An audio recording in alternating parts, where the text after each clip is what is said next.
अपने यहाँ जब कोई भी शुभ काम होता है उसको नजर न लग जाए, इसलिए काला टीका लगाने की परंपरा है। संख्या के संबंध में भी एक मत पहले से बनता आया था, चर्चा थी कि साहब ये जो है इनका कम मत करो। क्या मॉनसून सेशन से पहले इंडियन पॉलिटिक्स में कोई ऐसा पॉलिटिकल अर्थक्वेक आने वाला है जो पूरा पावर बैलेंस ही बदल दे? क्या मोदी गवर्नमेंट, जो अब तक लोकसभा में नंबर्स के लिए स्ट्रगल कर रही थी, अचानक 2/3 मेजॉरिटी के बहुत करीब पहुंच गई थी? और क्या ममता बनर्जी की टीएमसी में कोई बगावत एनडीए के लिए गेम चेंजर साबित हो सकती है? आज हम सिर्फ नंबर्स की बात करेंगे और यकीन मानिए ये पॉलिटिकल मैथ्स काफी इंटरेस्टिंग है। नमस्कार, मैं हूं गरिमा और आप देख रहे हैं नो द नेशन गरिमा के साथ। ये पॉलिटिकल मैथमेटिक्स शुरू करने से पहले चैनल सब्सक्राइब कर लीजिए और नोटिफिकेशन बेल भी दबाएं ताकि हर नई वीडियो की अपडेट आपके पास ऑन टाइम पहुंचे। चलिए शुरू करते हैं। कहानी को समझने के लिए थोड़ा सा फ्लैशबैक में चलते हैं। इसी साल अप्रैल के मंथ में क्रेडिट की चिंता है क्या है जी? ले लो ना क्रेडिट, आपको जिसकी फोटो छपवानी है सरकारी खर्चे से हम करवा देंगे। सरकार लोकसभा में एक बहुत ही इंपॉर्टेंट बिल लेकर आई थी जिसे आम भाषा में नारी शक्ति वंदन अधिनियम और डीलिमिटेशन से जोड़कर देखा जा रहा है। इसका मकसद 2011 सेंसस यानी कि जनगणना के बेसिस पर सीट्स का रीऑर्गेनाइजेशन करना है, जो वुमेन्स रिजर्वेशन को इम्प्लीमेंट करने के लिए बहुत जरूरी माना जा रहा है।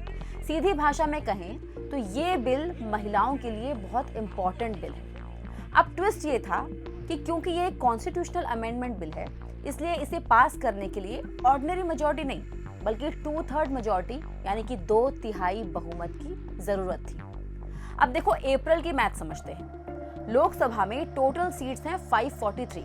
इनमें से 3 सीट्स बारासात, शिलोंग और नागांव की फिलहाल खाली है, यानी लोकसभा की इफेक्टिव स्ट्रेंथ हो जाती है 540। अब ये 540 की इफेक्टिव स्ट्रेंथ के हिसाब से बिल पास कराने के लिए 2/3 मेजॉरिटी का मैजिक नंबर था 360 वोट्स। अब देखिए अप्रैल की वोटिंग में क्या होता है। सरकार के फेवर में वोट पड़े 298, 2/3 मेजॉरिटी के लिए चाहिए थे 360, यानी कि सरकार 62 वोट से पीछे रह गई और बिल पास नहीं हो सका। शुद्धि के अद्य दिन मत विभाजन इस प्रकार है: हाँ 298, 298। दिलचस्प बात यह है कि एनडीए के पास ऑफिशियली 293 एमपीज थे, लेकिन वोटिंग में 298 वोट्स मिले, यानी 5 नॉन एनडीए एमपीज ने भी सरकार का साथ दिया।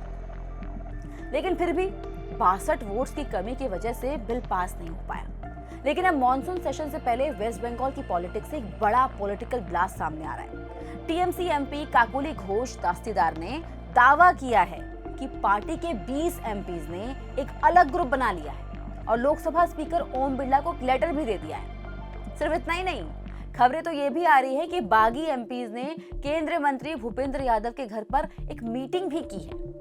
अब चलिए नया मैथ्स देखते हैं। अगर ये 20 एमपीज एनडीए के साथ आ जाते हैं तो इक्वेशन क्या बनेगी? एनडीए के पास अभी हैं 293 एमपीज, टीएमसी के बागी एमपीज यानी कि प्लस 20, तो टोटल कितने हो गए? 313। कहानी यही खत्म नहीं होती है। दिल्ली के राजनीतिक गलियारों में एक और डिस्कशन काफी तेज चल रहा है। तमिलनाडु की डीएमके और कांग्रेस के बीच दूरियां बढ़ने की बात भी कही जा रही है। साथ ही तमिलनाडु में विजय की पार्टी टीवीके की एंट्री ने भी सियासी इक्वेशन को बदल दिया है। आपको याद होगा कि तमिलनाडु असेंबली इलेक्शंस में साउथ सुपरस्टार विजय की पार्टी टीवीके ने डीएमके के अगेंस्ट इलेक्शन लड़ा था और अपने फर्स्ट इलेक्शन में ही ट्रेमेंडस परफॉर्मेंस दिखाई थी। इसके बाद जो कांग्रेस पहले डीएमके के साथ थी, उसने पल्ला बदलकर विजय और टीवीके को सपोर्ट कर दिया था। इसी वजह से डीएमके को कांग्रेस से नाराज बताया जा रहा है और इसीलिए ये पॉसिबिलिटी बताई जा रही है कि कुछ मुद्दों पर डीएमके सरकार का साथ दे सकती है। अब चलिए कैलकुलेशन में डीएमके को भी ऐड कर लेते हैं। टीएमसी के पास स्कोर था 313। डीएमके एमपीज अगर ऐड हो जाएं तो अगर 22 और ऐड कर सकते हैं तो फिर नया स्कोर बन जाएगा 335 एमपीज, यानी कि लोकसभा में सरकार के पास 335 एमपीज या सीधे शब्दों में कहें तो 335 वोट्स हो सकते हैं। और कहानी यहीं पे भी नहीं रुकती है। चर्चा ये भी है कि उद्धव ठाकरे के शिवसेना में भी पॉसिबल ब्रेकडाउन हो सकता है। पार्लियामेंट में शिवसेना उद्धव ठाकरे ग्रुप के कुल 9 एमपीज हैं। खबर है कि इनमें से 7 एमपीज ने उद्धव कैंप से नाराजगी जताई है और अलग होने की इच्छा दिखाई है।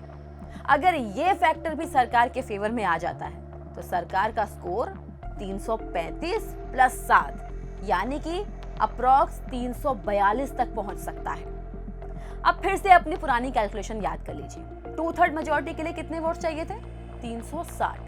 अगर सरकार इन सब फैक्टर्स के साथ 345 के आसपास पहुंच भी जाती है तो कमी कितने की रह जाएगी? सिर्फ 15 वोट्स की। अब सवाल ये है कि ये बचे हुए 15 वोट्स कहां से आ सकते हैं? जवाब काफी सिंपल है। लोकसभा में 7 इंडिपेंडेंट एमपीज हैं, कुछ छोटी रीजनल पार्टीज भी हैं, और जब इतना इंपॉर्टेंट बिल टेबल होगा तो ऑपोजिशन कैंप से क्रॉस वोटिंग भी देखने को मिल सकती है। यानी जो गैप अप्रैल में 62 वोट्स का था वो बहुत हद तक कम होता हुआ नजर आ रहा है। अगर ऐसा होता है तो मॉनसून सेशन में सरकार नारी शक्ति वंदन अधिनियम और डीलिमिटेशन से जुड़े बिल को दोबारा पूरी ताकत के साथ ला सकती है। और जो विमेन रिजर्वेशन बिल सालों से इम्प्लीमेंटेशन का इंतजार कर रहा है उसके लिए रास्ता साफ हो सकता है। अब इन सब के बीच एक बात तो साफ है, इस नए नंबर गेम ने ऑपोजिशन की टेंशन जरूर बढ़ा दी है और मोदी गवर्नमेंट के लिए एक बड़ी पॉलिटिकल अपॉर्चुनिटी का दरवाजा खोल दिया है। क्या आपको लगता है कि मॉनसून सेशन तक मोदी गवर्नमेंट 360 का मैजिक नंबर छू लेगी? और अगर ये बिल पास होता है तो क्या ये इंडियन पॉलिटिक्स का सबसे बड़ा टर्निंग पॉइंट साबित हो सकता है? क्या लगता है? अपनी राय कमेंट सेक्शन में जरूर बताएं। वीडियो पसंद आए तो वीडियो को लाइक कीजिए, शेयर कीजिए और चैनल को सब्सक्राइब करना ना भूलें। देखते रहिए नो द नेशन गरिमा के साथ।